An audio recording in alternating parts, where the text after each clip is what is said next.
इंसानियत बाकी नहीं रह गई थी।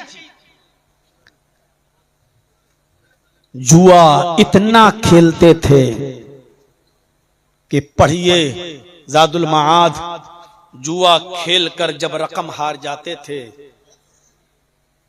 तो मकान लगा दिया करते थे, और मकान भी जब जुए में हार जाते थे तो अपनी बीवी जुए में लगा दिया करते थे, लेकिन कहते थे अभी भी हमारी हार नहीं हुई है, अभी भी हमारे पास बहुत कुछ है लगाने को। और जब बीवी भी जुए में हार जाते थे तो अपनी जवान बेटी जुए में लगा दिया करते थे। हो सकता है बेटी को जुए में लगाएं और हम जीत जाएं, फिर हमारे पास पैसा हो जाए। और बेटी भी हार जाते थे तब भी वो हेरा फेरी करते थे, हार नहीं मानते थे। दौलत और औलाद की कसरत के लिए मरते दम तक मेहनत करते थे। इसी रस्म को खत्म करने के लिए अल्लाह तबारक व तआला ने कुरान में ये सूरत नाजिल फरमाई थी, अलहाकुमुत तकासुर हत्ता ज़ुरतुमुल मकाबिर। तुम्हें तकासुर ने, तुम्हें मालो दौलत और औलाद की कसरत ने, ज्यादती के शौक ने हलाक को बर्बाद कर दिया। हत्ता ज़ुरतुमुल मकाबिर, यहाँ तक कि तुम मर मर कर कब्रों की ज़ियारत करने लगे, मर मर कर कब्रों में जाने लगे। कब्र में जब तक चले नहीं जाते थे उनका ये शौक पूरा नहीं होता था। वो उम्मीद रखते थे कि हो सकता है कि अभी हमें जिंदगी मिल जाए और फिर हम जुआ खेलें और हमारे पास दौलत की फरावानी हो जाए, हमारे पास माल और औलाद दोनों बढ़ जाएं। इस तरीके की चाहत थी उनकी। वो अपनी जवान बेटी भी जुए में हार जाया करते थे। क्या कोई इंसान अपनी बेटी को दांव पे लगाएगा? क्या इंसान के अंदर ये सिफत होती है कि वो अपनी औलाद को, अपनी बेटी को जुए में हार जाए, जुए में लगा दे? इंसानियत निकल चुकी थी उनके अंदर से। उनके अंदर एक सिफत ये भी थे कि वो भूखमरी के डर से अपनी औलाद को कत्ल कर दिया करते थे। ये बच्चा बड़ा होकर मेरे साथ खाएगा। कुरान ने उनकी सिफत को यूं बयान किया, यक़्तुलूना अब्नाअहुम, वो अपनी औलादों को कत्ल कर दिया करते थे। जुए में बहुत आगे बढ़ चुके थे। शराब नोशी की तो कोई इंतहा नहीं थी। इस बात से आप अंदाजा लगा सकते हैं, इब्नुल क़य्यिम लिखते हैं मेरे भाइयों कि जब उनके घर में कोई बच्चा पैदा होता था तो उस बच्चे के हलक में सबसे पहले शराब के कतरे, शराब की बूंदें डाली जाती थी। जैसे हमारे यहाँ कोई बच्चा पैदा होता है तो शहद वगैरह चटाया जाता है, बच्चे को ऐसे शहद लिया जाता है, उसके जबान में लगाया जाता है। अरब के अंदर जब कोई बच्चा पैदा होता था तो उस बच्चे की हलक में सबसे पहले शराब का कतरा डाला जाता था और इस पर फख्र होता था, गर्व होता था कि बहुत बड़ा कारनामा अंजाम दे दिया। बाप दादा की रस्म रवाज को हमने जिंदा रखा। शराब इतनी पिया करते थे या वो खाना खाने बैठा करते थे तो पानी की जगह पर वो शराब रख लिया करते थे। जैसे आज हमारी मौजूदा और मॉडर्न जमाने के लोग खाना खाते हैं तो पेप्सी, थम्स अप, कैंपा की बोतल अपने पास रख लेते हैं, खाना खाते जाते हैं और कोल्ड ड्रिंक पीते जाते हैं। अरब के लोग खाना खाते जाते थे और शराब पीते जाते थे। इब्नुल क़य्यिम अल जौज़ी लिखते हैं कि शराब इतनी पीते थे कि वो भूल जाते थे शराब पीने के बाद कि मैं अपनी बीवी का हाथ पकड़ रहा हूं या अपनी बेटी का हाथ पकड़ रहा हूं। इमाम अहमद अपनी मुस्नद के अंदर नकल करते हैं कि एक सहाबी जब शराब हराम नहीं हुई थी, हुर्मत शराब से पहले उन्होंने इतनी शराब पी ली कि शराब के नशे में बजाय बीवी के हाथ पकड़ने के बेटी का हाथ पकड़ लिया, खींचने लगे। बेटी चीखी,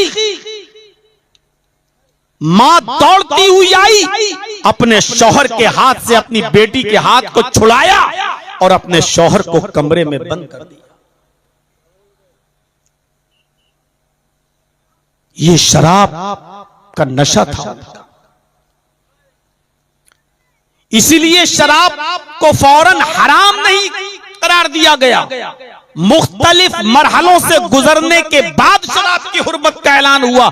शराब के इतने रसिया थे अरब के लोग कि शराब की हुर्मत का ऐलान भी फौरन नहीं किया गया। ये फौरन मान ही नहीं सकते। अगर शराब की हुर्मत का ऐलान कर दिया तो कहीं लोग बहक न जाएं, बेतक न जाएं, ऐसा ना हो कि मजहब न छोड़ बैठे, इस्लाम से दूर ना हो जाएं। हजरत उमर फारूक ने कई मर्तबा कहा, अल्लाह के नबी शराब की हुर्मत का ऐलान करिए, लेकिन अल्लाह के नबी हजरत उमर फारूक के इस मशवरे को नहीं मान रहे थे। उमर, इतनी जल्दी अगर शराब हराम कर देंगे तो ये लोग शराब नहीं छोड़ पाएंगे। अंदाजा लगाइए, एक अंसारी ने हजरत अब्दुर्रहमान इब्ने औफ और हजरत अली रजी अल्लाह ताला अन्हु की दावत की खाने पर बुलाया, और खाने पर बुलाने के बाद, खाना खिलाने के बाद शराब का दौर चला। सबने शराब पी, क्योंकि हराम नहीं हुई थी उस वक्त। शराब के नशे में धुत हो गए और इसी वक्त मगरिब की अजान का वक्त आ गया। अजान होने लगी, नमाज पढ़ी गई। एक साहब शराब के नशे में नमाज पढ़ा रहे हैं, अल्लाहू अकबर कहकर नियत बांधते हैं। सूरह फातिहा तक तो गाड़ी ठीक चलती है। सिरातल लज़ीना अनअमता अलैहिम गैरिल मग़ज़ूबि अलैहिम वलद्दाल्लीन, यहां तक तो ठीक पढ़ा। उसके बाद सूरह काफिरून की तिलावत की जाने लगी, और सूरह काफिरून में कुल या अय्युहल काफिरून ला अअबुदु मा तअबुदून चेंज कर दिया। नशे में है क्या? ला अअबुदु मा तअबुदून, आए नबी कह दो क्या है काफिरो, मैं उनकी इबादत नहीं करता जिनकी इबादत तुम करते हो। लेकिन वो सहाबी नमाज पढ़ा रहे हैं तो क्या कह रहे हैं? कुल या अय्युहल काफिरून नहनु नअबुदु मा तअबुदून, आए नबी कह दो, आए काफिरो, हम भी उन माबूदों की पूजा करते हैं, हम भी उन खुदाओं की इबादत करते हैं जिनकी तुम करते हो। माना ही बदल गया। इतनी बड़ी फहश गलती होने के बावजूद भी अल्लाह रब्बुल आलमीन ने शराब की हुर्मत का ऐलान नहीं किया। सिर्फ ये आयत नाजिल फरमा दी, या अय्युहल्लज़ीना आमनू ला तक़रबुस्सलाह व अंतुम सुकारा, ईमान वालो तुम नमाज के करीब मत जाया करो जब तुम नशे में हुआ करो। नमाज में कुरान की आयतें बदली जाने लगी, उल्टा सीधा पढ़ा जाने लगा, लेकिन इसके बावजूद शराब की हुर्मत का ऐलान नहीं हुआ। सिर्फ इतना कह दिया गया, नमाज के करीब मत जाओ जब नशे में हो। जब तक जो तुम्हारी जबान से जुमले निकल रहे हैं उसको तुम खुद समझने न लगो कि क्या पढ़ रहे हो, तब तक नमाज के करीब मत जाओ। अब साहबे किराम बड़े मोहतात हो गए। अब नमाज के वक्त शराब नहीं पीते थे, क्यों? अभी शराब पिएंगे तो नमाज का वक्त हो जाएगा, नमाज का वक्त होगा तो हम नमाज, हमारी जमात छूट जाएगी, तो अब एहतियात करने लगे, ये करने लगे। लेकिन एक वक्त आया मदीने के अंदर, शराब के नशे में अंसार और मुहाजिर जब दोनों लड़ गए, पढ़िए हाफिज इब्ने कसीर ने तफसीर इब्ने कसीर के अंदर नकल किया है, जब दोनों लोग लड़ गए शराब के नशे में, अंसारी कहने लगे हम तुमसे अफजल, मुहाजिरीन कहने लगे हम तुमसे अफजल।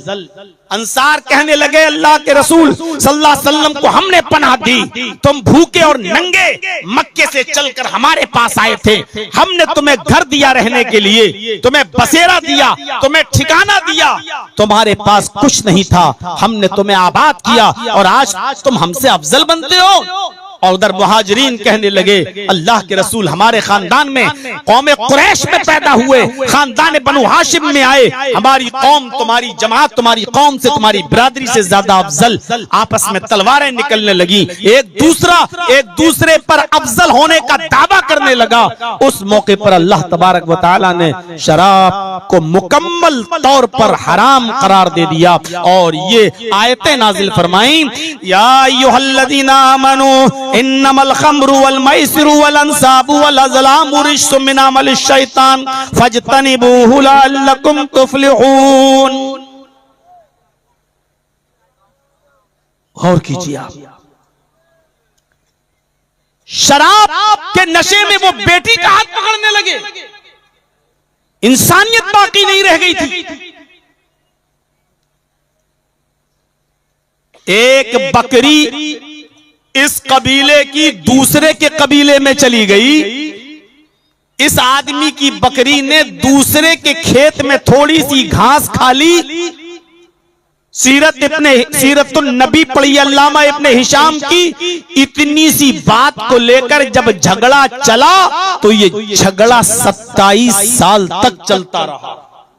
मेरी बकरी तुम्हारे खेत कैसे आई, मेरे खेत में तुम्हारी बकरी? उसने कहा अरे बकरी है, जानवर है, आ गया तो क्या हुआ। बस इतनी सी बात को लेकर जब झगड़ा चला दोनों कौमों में, दोनों बिरादरियों में, दोनों कबीलों में, दोनों खानदानों में, तो ये झगड़ा 27 साल तक चलता है, 27 साल तक। और दोनों तरफ से मरने वालों की तादाद जब गिनी गई तो तादाद हो गई 40,000। 40,000 लोग मर चुके लेकिन झगड़ा खत्म नहीं। ऐसी हैवान कौम बन चुकी थी, ऐसी जानवरियत पैदा हो चुकी थी अरब के अंदर। सोचिए अल्लाह के रसूल के सामने कितने चैलेंजेस रहे होंगे।